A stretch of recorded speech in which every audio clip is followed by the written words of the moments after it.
할렐루야. 올해의 마지막 날입니다. 오늘 아침도 좋은 날 되시기를 바랍니다. 오늘 성경 1절에서 8절까지만 보면 하나님을 향한 전형적인 감사와 찬양의 노래이구나 라고 생각할 수가 있습니다. 그런데 9절에서 그러나 라는 단어가 나오면서 분위기가 완전히 반전되어집니다. 주인공과 이스라엘은 엄청난 고난 중에 있습니다. 전쟁에 나가서 다른 나라와 다투다가 패했습니다. 그래서 이스라엘의 백성들이 포로로 끌려가 이곳저곳에 노예로 팔려 나가고 있습니다. 오늘 주인공은 이 참담한 상황을 보면서 하나님께 묻습니다. 하나님, 왜 우리 군대와 함께 나가지 않으셨습니까? 우리는 이러한 경험을 줄여서 하나님의 부재라고 말합니다. 고난의 시간에, 고난의 시대에 하나님께서 마치 우리와 함께 계시지 않는 것 같은 경험을 말하는 것이지요. 그러나 오늘 주인공은 그 참담한 고난 중에서도 계속해서 하나님께 처음부터 나중까지 말하고 있습니다. 이것은 주인공이 하나님을 원망하면서도 하나님을 향한 믿음이나 하나님에 대한 존재에 대한 의심을 품고 있지는 않았다는 것을 말하고 있는 것이지요. 1절부터 8절까지 하나님을 찬양하고 또 다시 하나님을 향하여 간절히 기도하고 있습니다.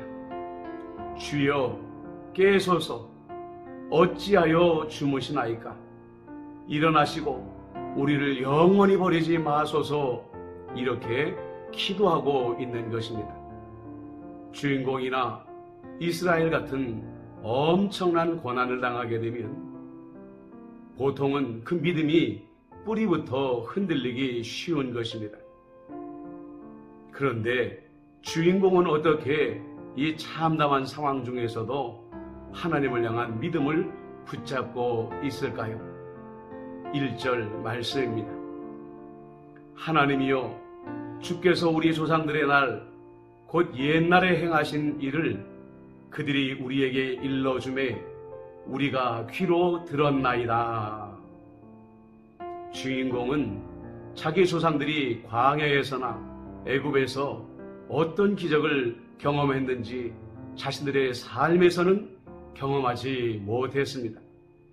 그러나 주인공은 자기 조상들에게 그 기적에 대한 이야기를 분명히 전해 들었다고 말하고 있는 거죠. 사도 바울은 믿음은 들음에서 난다 라고 이야기하고 있지 않습니까? 우리가 참담한 고난 가운데에서 승리할 수 있는 비결이 무엇일까요? 그것은 성경에 기록되어진 무수한 기적의 이야기들을 자주 듣고 기억하고 있는 것입니다. 더불어서 우리 자녀들이 고난을 당할 때에 우리 자녀들을 고난 가운데에 이렇게 세워줄 수 있는 길도 이스라엘의 조상들이 후손들에게 기적의 이야기를 끊임없이 들려주었던 것처럼 우리도 우리의 자녀 세대들에게 성경의 기적의 이야기를 끊임없이 들려주어야 할 거룩한 의무가 있는 것입니다. 이제 새해가 다가왔습니다. 우리 한번 이렇게 다짐해 보시면 어떨까요? 새해에는 주님의 기적에 대한 이야기를 더 많이 듣겠습니다.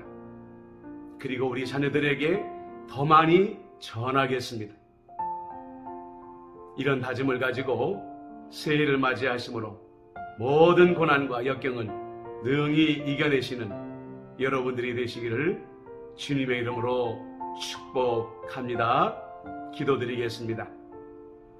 사랑이 많으신 예수님, 올 한 해 우리는 참으로 많은 고난을 경험하였고 때때로 하나님의 부재를 경험하였습니다. 그러나 우리가 하나님의 기적 이야기를 붙잡았기에 여기까지 견딜 수 있었습니다.